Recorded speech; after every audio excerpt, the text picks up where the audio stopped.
Is this on? Many of us who are leaving the church or have left enjoy sharing the light, bringing others out of the cult, kind of a mission. It appears that you began to tell a story, and I'm wondering if this became more of a mission for you. Is there more purpose behind it now than when you began? Well, I think our mission has always been the same, which is we want to tell stories about people. We want to tell stories about how people make big decisions in their lives. If anything has changed for us, it's that we are more deeply committed than ever to the idea that people have the right to make their own choices, and religious choices and other choices in life.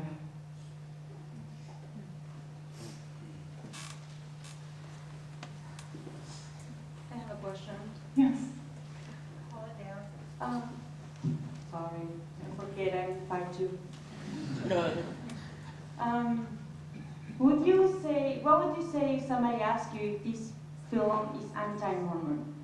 Because yesterday, actually, when I was flying back to LA, I had a coworker of mine asking me about my background with Mormonism, and I was like, well, you know what?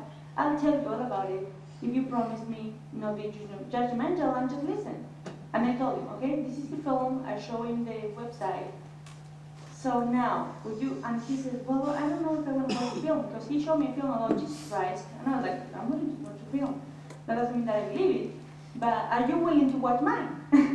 And he's like, well, no, because all that it does is talk bad about the Mormon church. And so he called it anti-Mormon. And how would you respond to that if somebody, said that to you?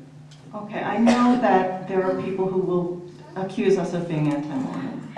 We did not set out to make a film about the church, about the church's doctrine. This is a film about people. This is a film about your experiences.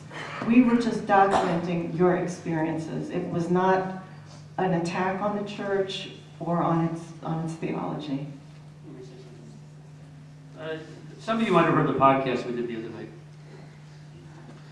And one of the people that was on the panel was about as bold-faced TBM as you could get. And he's continued his rant on the comments on the blog. But when we finished the interview, they thought we had hung up and logged off, and we didn't. Of course, she was beating me to hang up because she thought we were being voyeurs and listening to this. But we heard the panel talk, and the individual his name was Mike, the TBM, was very upset because he was convinced that we were ex-Mormons. And when he realized we were he said this, he said, when I realized they were ex-Mormons, I didn't have any questions for them. Because his whole response to us was to beat us up for being ex-Mormons. We were angry, we were this, we were that, and the other thing. And the fact that we weren't absolutely took his breath away. Now, to answer Susanna's question, it's anti-Mormon if you need an excuse to respond to it. It's anti-Mormon if you don't want to look at the truth.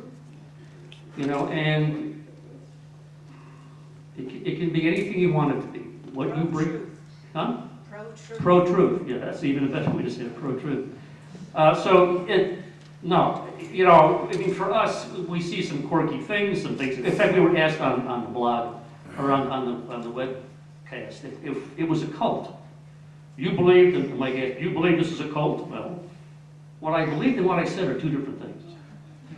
I wasn't going to open it up and let the hash starts being slung and flung on the podcast, because that's what they wanted, and we didn't give it to them. The same thing when they asked us if we were defending homosexuality. I'm not giving you that. I know what you think and what you believe, and that was Satan and the devil and everything else. So I think we're going to get that quite a bit. After today, I think it's really going to happen quite a bit. And we're hoping that when we show our preview or our premiere in Portland 2 weeks from now, that we have pickets out in front of the theater. It'll be good. Tell them about you getting the CD up and it's already selling. Oh yeah. On our website, www.intheshadowofthetemple.com. You can get it on our business cards out front, and DVDs are for sale out front too. We went up at 5:30 on Friday, or on Thursday, live on the web, which is, then you could buy DVDs. At 5:48, we sold our first DVD. We have sold them from South Carolina to Michigan to Utah to California to Oregon. And that's what I wanted to say. It's important to know this. Karen mentioned that we have to do some marketing on this. The only way that this DVD is going to have an impact is through word of mouth. We're not going to get a lot of press on this because some people don't want to touch it. And as many of you know, we got totally shut out in the Utah press, Salt Lake City press. Nobody would touch it, even though we contacted everybody. And maybe that's the best way for it to happen, is word of mouth. Is you tell somebody and they get to see it and they can get it on the website or whatever. And again, Clark asked us, Clark and I, four of us talked about at lunch that we put our own money into this film. Nobody paid for this but us. And that's another thing that we've been asked because they thought there was somebody fronting us so we could get to church. This is all out of our own pockets. My granddaughter isn't going to be going to college because I've already spent that money. But if the payback on this DVD isn't financial, more importantly, it's if it affects positively the lives of the people in this room and everybody that sees it. That's much more beneficial to us than anything. But I'm not going to stop you from buying a DVD. but it goes back to what Karen said a minute ago. How are we different? We didn't know it existed. And once we found out about it, we got to tell the story. And that's why we're here. Thank you.